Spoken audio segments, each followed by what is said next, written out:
Woulda girl. I have peach hair now. I know it kind of looks like pinkish in the camera, but I have peach hair. Yay. I like it.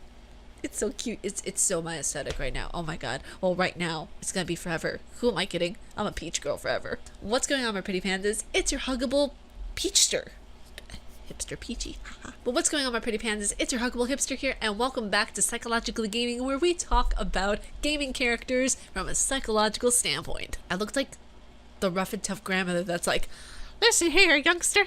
If you've talked to your nana like that again, I'm gonna give you a good whooping across the bum. So in today's episode of Psychologically Gaming, we are going to dive into Mr. X, aka the Tyrant. Now, one thing that I found that was not made clear to me this entire time I was playing the Resident Evil series, and I should have known this, but you know, being me, sometimes I miss the finer details and I miss the things that actually make the story sometimes, because, you know, we're human. We miss the small details, okay? The Tyrant and Mr. X. Mr. X and the Tyrants. There are different Tyrants. There are different Mr. X's. You know, for some girls, there might be 3 Mr. X's. I'm sorry, that was a bad joke. Moving on. But I did not realize that there are multiples of the Tyrants. There are multiples of the Mr. X's. Like this, in particular, this character in Resident Evil 2, Mr. X, there was one of him in Resident Evil 2. The Tyrant, there's multiples of him. So when I pointed out the logical flaw in the story of Resident Evil, of where how can the Tyrant be in 2 places at once, where he's open and around in the area in Resident Evil 0, but he's locked in a water capsule in the very first Resident Evil game, that's because, oh my god, there are multiple Tyrants in the game universe, and I didn't realize that. I didn't know that until I did the research for this character for today's Psychologically Gaming, so I apologize for being unclear, but it blew my mind to find that out. So there are multiples of the Tyrants, and that would make so much more sense that multiple Tyrants were created to deal with like certain characters or be a certain boss in Resident Evil. So if one Tyrant was created that was set free in Resident Evil 0, that makes so much more sense. And then you have one that was locked in a water capsule by Wesker, and then you have Mr. X that was in Resident Evil 2. That makes so much more sense. So I didn't realize that. I didn't know that there were multiple Tyrants. They be running the show. They're just like, oh my god, we're gonna be one here, one here, one here, one here. It's like just clones. Cloning clones of Tyrants. Now, as we know, the Tyrant or Tyrants were created by the bioorganic weapon, aka BOW, as both powerful and capable of answering to calls, orders from the master head person, which is probably Wesker and Umbrella. Now, keep in mind that all of these T-viruses, the viruses that are combined to make these creatures, are made from humans. The T-virus is directly implanted into a human, and it has to bond with the human's DNA to see if it can actually work.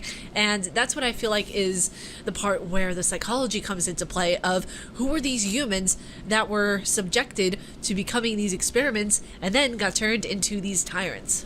Now, the Tyrant in Resident Evil 0 and the Tyrant in Resident Evil 1 are depicted as kind of stupid to a certain extent. Unintelligent, just these creatures that do as they are ordered to do kind of creatures. T00 model, Mr. X, that was shown in Resident Evil 2, can carry out instructions and has limited intelligence. Now, where the psychology comes into play is that these humans who were turned into Tyrants, they probably were, in my best guess, people who were of somewhat of great power in the Resident Evil universe, who got turned into these Tyrants to just say, oh no, we're sweeping this under the rug. We don't want to know that these guys actually turned into zombies. Maybe they were an important doctor. Maybe they were a physician. Maybe they were someone of other kind of importance in politics that they didn't want to know that, oh, they got sick, they got bitten, something happened to them, and now we have to turn them into a Tyrant to cover up everything that happened. So it's just, you know, it's a cold case. We don't know what happened. Now, like I said, there are different Tyrants, so one might have something that another Tyrant might not. Now, there's not much that you can diagnose Mr. X with. For all intents and purposes, he is actually kind of a robot, if you really think about it, because he's going off of orders. He's most likely going off of Wesker's orders, and he's one of those creatures that just goes around mindlessly.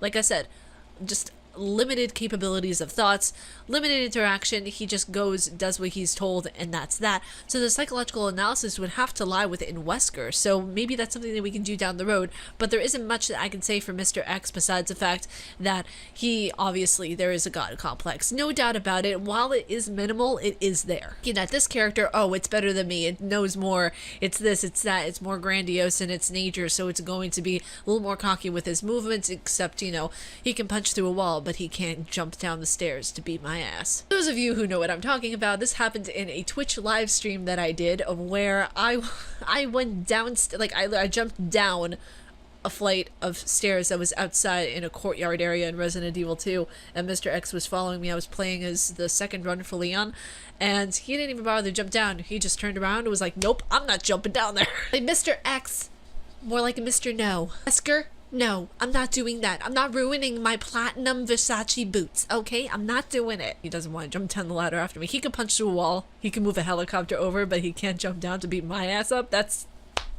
logic. There is none. With all that being said, I feel like we might have to continue the episode, leaving it off a little bit of a cliffhanger, because I don't really leave these off on cliffhangers. But the thing is that, like, the psychological analysis would have to lie within Wesker, because if he is the one who's controlling them besides the Umbrella Corporation, then that's where the real diagnosis comes into play. Who is Albert Wesker? How do we diagnose him? There is just a bunch of things that we could diagnose him with. For example, God complex. Hello. Did I tell you, every character in Resident Evil that's a bad guy has a God complex. Dutch, Wesker, Doctor from Outlast.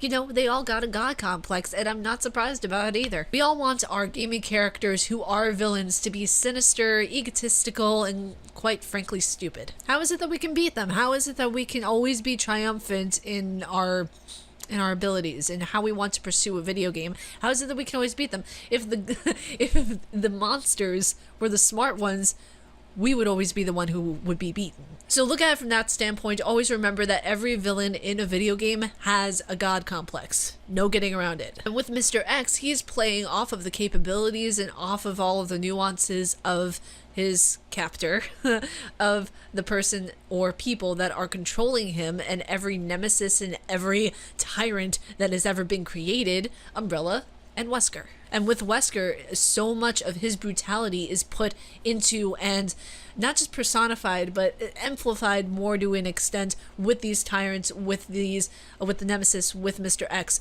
It is all put into kind of like these capsules, and it's basically like a capsule of hatred. You're looking at Wesker's anger put into this monster. That's my view on it. I hope you guys enjoyed this episode. We are going to continue this next episode of Psychologically Gaming next week with discussing Wesker, more of how I would diagnose him and what kind of, I don't want to be so blunt about it, but what kind of issues he has. But if you guys like my face and what I do, please be sure to subscribe and hit the bell down below, because I make videos every Monday, Wednesday, and Friday at 10 a.m. EST. Stay casually nerdy, you guys, and I will talk to you all in Friday's Tea Talk. Peace.